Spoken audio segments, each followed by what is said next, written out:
Good morning दोस्तों, मैं हूं सुरेंद्र कुमार। आपका स्वागत है मेरे YouTube चैनल स्टडी 10 में। स्टडी 10 YouTube चैनल पर मैं आपको मैथ्स पढ़ाऊंगा। चलो हम आज शुरू करते हैं हमारा मैथ्स का पहला टॉपिक, क्षेत्रमिति।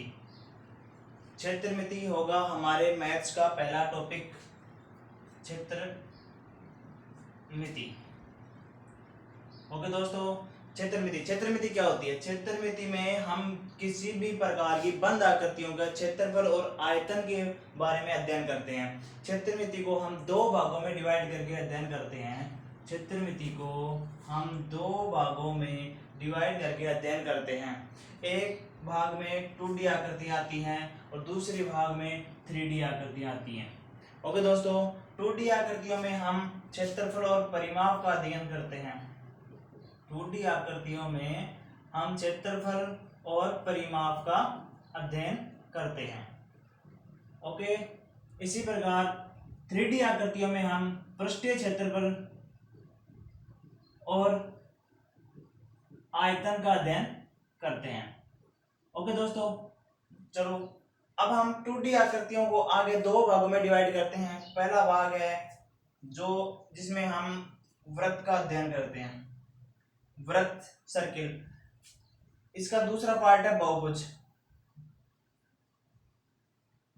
ये दो आकृतियां हैं जो 2D आकृतियों में हम इनका अध्ययन करते हैं। इसी प्रकार 3D में हम तीन प्रकार की आकृतियों का अध्ययन करते हैं, जिसमें पहली आकृति है प्रिज्म,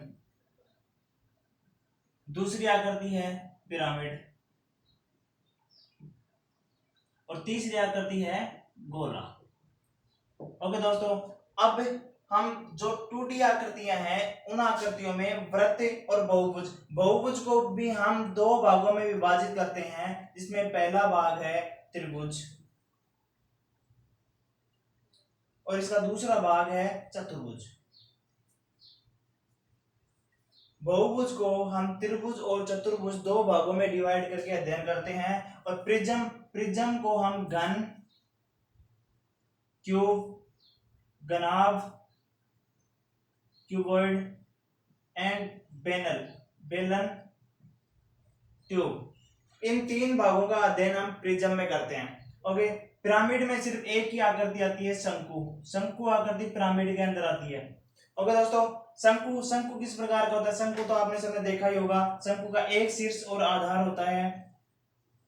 इसका आधार कुछ भी हो सकता है, लेकिन इसका शीर्ष हमेशा एक ही होगा। इस प्रकार की आकृति क्या होती है? शंकु होती है। बहुभुज में एक से अधिक या फिर तीन से अधिक जो भी भुजाएं होंगी वो बहुभुज की आकृति में काउंटिंग होगी इसकी। ओके दोस्तों, ये है हमारे क्षेत्रमिति का डिवाइडेशन। ओके, अब हमने 2D और 3D आकृतियों का विभाजन किया है, उनमें हम सबसे पहले 2D आकृतियों में बहुभुज का अध्ययन करेंगे। ओके, बने रहिए दोस्तों हमारे साथ वीडियो के अंत तक और देखते जाइए। चलो, इसका पहला टॉपिक लेते हैं हम, बहुभुज। बहुभुज क्या होता है? तीन या तीन से अधिक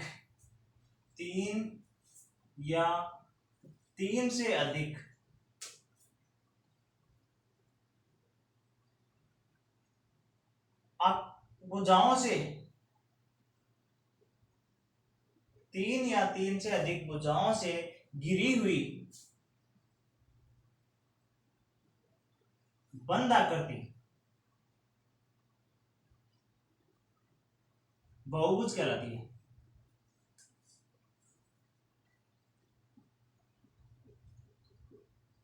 ओके दोस्तों, बहुभुज की परिभाषा क्या होती है? तीन या तीन से अधिक भुजाओं से घिरी हुई बंद आकृति बहुभुज कहलाती है। ओके, इसका एग्जांपल देखें, जैसे त्रिभुज,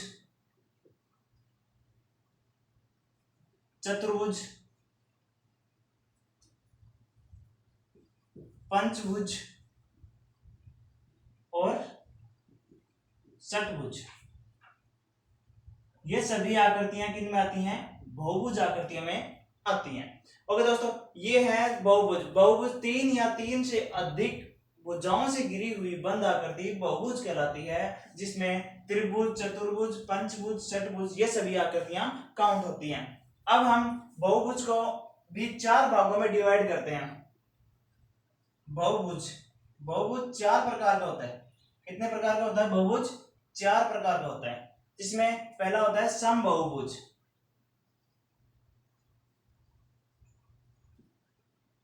समबाहुभुज का मतलब जिसमें सभी भुजाएं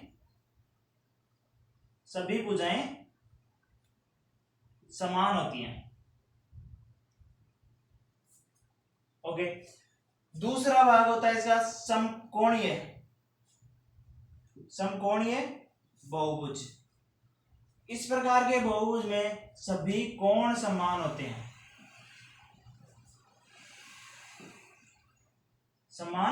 हैं, ओके।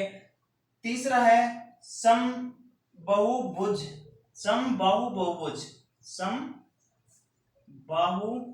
बहुभुज। इस प्रकार के समबाहु बहुभुज में इसके कोण और भुजाएं दोनों समान होती हैं। ओके दोस्तों, अब इसका चौथा पार्ट है विषमबाहु बहुभुज।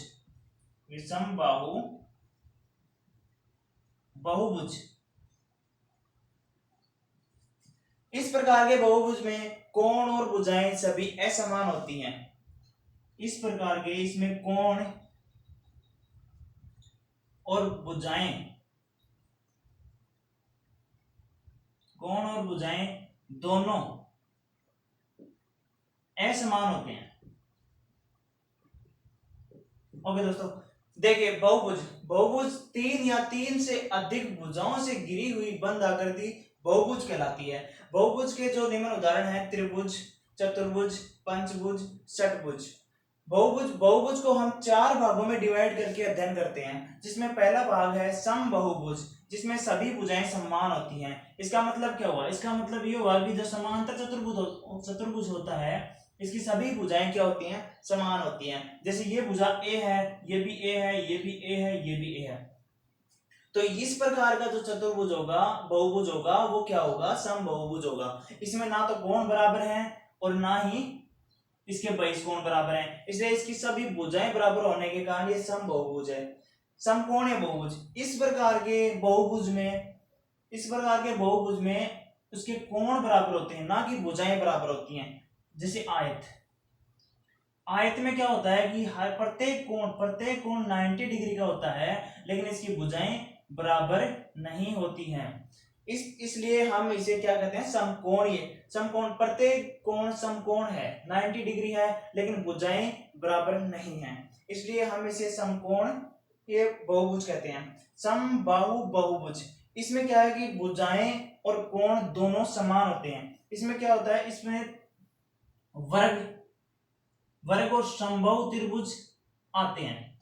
वर्ग और समबाहु त्रिभुज में क्या होता है? वर्ग के अंदर चारों कोण समान होते हैं और इसमें चारों भुजाएं भी समान होती हैं, इसलिए ये क्या है? समबाहु बहुभुज के अंदर आता है। इसी प्रकार समबाहु त्रिभुज, इसमें तीनों भुजाएं समान होती हैं और तीनों अंतः कोण 90 डिग्री के 60 डिग्री के होते हैं और तीनों बहिष्कोण 120 डिग्री 120 डिग्री के होते हैं, इसलिए ये समबाहु बहुभुज के अंदर आते हैं।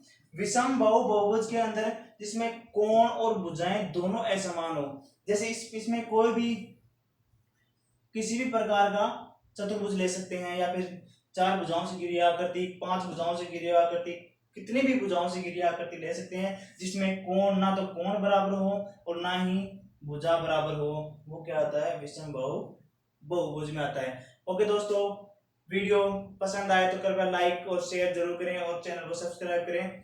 मैं आपका दोस्त, धन्यवाद।